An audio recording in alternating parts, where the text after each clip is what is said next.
Hello hi everyone. ఈరోజు నేను మీతో షేర్ చేసుకోవాలనుకున్న రెసిపీ వచ్చేసి ఫిష్ ఫ్రై అండి.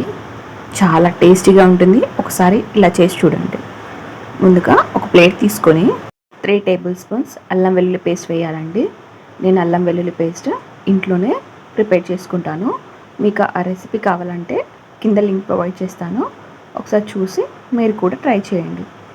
అందులోనే జీలకర్ర పొడి, అలాగే 1/2 table spoon white pepper, 1/2 table spoon పసుపు, 2 టేబుల్ స్పూన్ కారం పొడి, 1.5 టేబుల్ స్పూన్ లేదా మీకు మసాలా ఎక్కువ కావాలంటే అంత ధనియాల పొడి, బ్లాక్ పెప్పర్ పౌడర్, అలాగే హోమ్ మేడ్ గరం మసాలా కూడా వేసుకొని 2 టేబుల్ స్పూన్ ఆయిల్, సాల్ట్, అలాగే 1/2 నిమ్మబద్ద, 1/2 అయితే సరిపోతుందండి, వేసి మొత్తం కలిసేలా కలపాలి.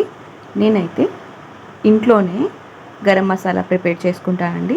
ఆ లింక్ కూడా కింద ప్రొవైడ్ చేస్తాను, ఒకసారి చూసి మీరు కూడా ట్రై చేయండి. అన్నీ కలిసేలా కలిపి ఒక్కొక్క చేప ముక్కను తీసుకొని ఈవెన్గా స్ప్రెడ్ చేయాలండి. ఎక్కడ గ్యాప్ లేకుండా స్ప్రెడ్ చేసి మీరు ఎన్ని ఫిష్ ముక్కలకైతే ఫ్రై చేయాలనుకుంటున్నారో అన్ని ఫిష్ ముక్కలకి కూడా ఇలానే అప్లై చేయాలి. ఒకవేళ మీరు కర్రీ చేయాలనుకున్నా కూడా ఇలానే చేసి 1 అవర్ వరకు ఫ్రిడ్జ్లో పెట్టాలి. 1 అవర్ లేదా ఎక్కువ పెట్టినా కూడా టేస్ట్ అనేది చాలా బాగుంటుందండి. 1 అవర్ తర్వాత బయటికి తీసి తగినంత కార్న్ స్టార్చ్, అదే మొక్కజొన్న పొడి అంటారు కదా, అది వేసి మొత్తం కలిసేలా కలిపి ఒక కడాయి తీసుకొని అందులో ఆయిల్ వేసి ముందుగా హీట్ చేసుకొని 1 లేదా 2 చేపలను మాత్రమే 10 మినిట్స్ వరకు ఈచ్ సైడ్ ఫ్రై చేసుకుంటూ ఉండాలండి. అట్లీస్ట్ ఒక్కొక్క చేప ముక్క ఫ్రై అవ్వడానికి 20 మినిట్స్ వరకు పడుతుంది.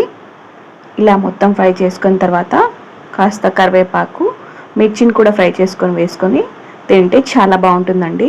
ఒకసారి మీరు కూడా ట్రై చేసి ఎలా వచ్చిందో కమెంట్ చేయండి. అలాగే నా కంటెంట్ నచ్చినట్టయితే నా ఛానల్ని సబ్స్క్రైబ్ చేసి పక్కనే ఉన్న బెల్ ఐకాన్ని ట్యాప్ చేయండి.